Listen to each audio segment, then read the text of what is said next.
샬롬, 지난 밤도 평안히 잘 쉬셨습니까? 우리 주님의 품 안에서 다시 영혼을 소성케 하시는 귀한 은혜가 이 새벽에 있기를 진심으로 축복합니다. 오늘 우리에게 주시는 하나님의 말씀은 사도행전 11장 27절로 30절의 말씀입니다. 그때의 선지자들이 예루살렘에서 안디옥에 이르니 그 중에 아가보라 하는 한 사람이 일어나 성령으로 말하되 천하에 큰 흉년이 들리라 하더니 글라우디오 때에 그렇게 되니라. 제자들이 각각 그 힘대로 유대에 사는 형제들에게 부조를 보내기로 작정하고 이를 실행하여 바나바와 사울의 손으로 장로들에게 보내니라. 아멘. 지난 주일에 전쟁으로 인한 폐허 속에서 신음하고 있는 우크라이나를 위한 헌금을 했습니다. 새삼 어려운 이웃을 돕는 헌금을 힘에 지나도록 잘 감당해 주시는 우리 성도님들의 아름다운 신앙의 모습에 그저 감사할 따름입니다. 대부분 평소에도 힘에 지나도록 헌금 생활을 하시는데 구제 헌금에도 열심을 내주셔서 정말로 감사하는 마음을 가지게 되었습니다. 오늘 본문은 이방 공동체의 출발점이라고 할 수 있는 안디옥 교회에 대한 이야기입니다. 안디옥 교회는 사도 바울과 바나바를 이방을 위한 선교사로 세운 교회입니다. 예루살렘에 있던 선지자들 중에 안디옥을 방문하게 되었습니다. 이 당시에는 순회 전도자들이 많았던 시절입니다. 선지자 중 아가보라 하는 선지자가 있었는데 그는 성령의 인도하심에 따라 유대 지역에 큰 기근이 있을 것을 예언을 했습니다. 그 예언의 말씀을 듣고 안디옥 교회의 성도들은 하나님께서 선지자들을 보내신 섭리와 계획을 깨닫게 되었습니다. 그리고 그들은 즉각적으로 반응합니다. 감동이 있을 때 즉각적으로 반응하는 것이 참 중요합니다.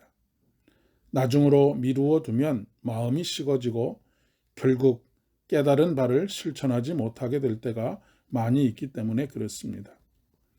그들은 즉각적으로 행동에 옮깁니다. 바나바와 사도 바울을 통해서 예루살렘 교회에 전달을 하게 되지요. 이런 상황을 청출어람이라고 할 수 있지 않을까 싶습니다. 본래 사도 바울과 바나바는 예루살렘 교회에서 이방을 위해 파송한 분들입니다.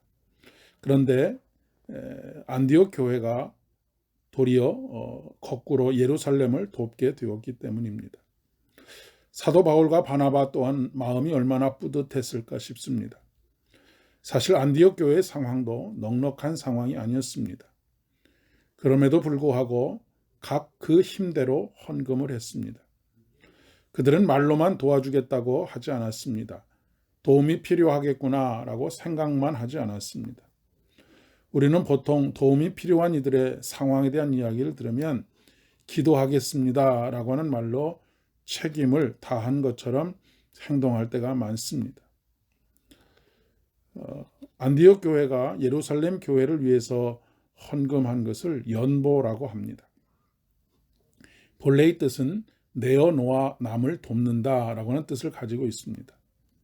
이것은 하나님께 드리는 예물이기보다는 이웃을 돕는 헌금입니다.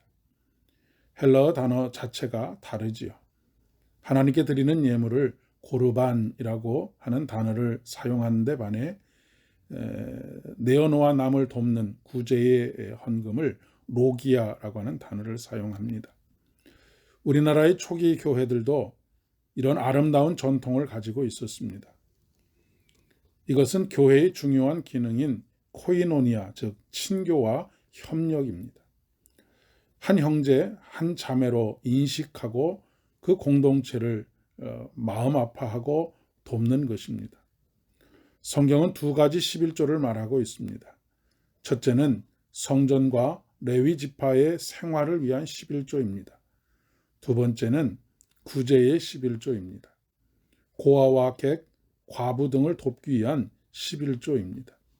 매 3년 끝에 하라라고 말씀하셨습니다. 돈은 버는 사람이 아니라 쓰는 사람의 것이라는 말이 있습니다. 돈을 잘 쓴다는 것은 펑펑 쓴다는 말이 아니라 적재적소에 필요한 곳에 알맞게 사용하는 것을 의미합니다. 우리가 인생을 잘 산다고 하는 것도 마찬가지입니다. 돈을 많이 가지고 사는 것이 잘 사는 것이 아니라 정말로 필요한 곳에 잘 사용하면서 사는 것이 잘 사는 것입니다. 하나님은 결코 헌금을 강요하지 않으십니다. 우리가 감동받은 대로 각자의 능력대로 감동을 주시는 대로 주님을 쫓아 살아가는 것이지요. 이런 삶을 살게 되는 저와 여러분 되실 수 있기를 진심으로 소망합니다. 기도하겠습니다. 하나님, 우리 마음속에 늘 감동하셔서 하나님께 드리는 것뿐만 아니라 이웃을 향한 사랑과 섬김과 돌봄의 삶을 늘 살아갈 수 있도록 도와주시옵소서. 예수님의 이름으로 기도합니다. 아멘. 오늘도 평안이 넘치는 복된 하루 되시기를 바랍니다.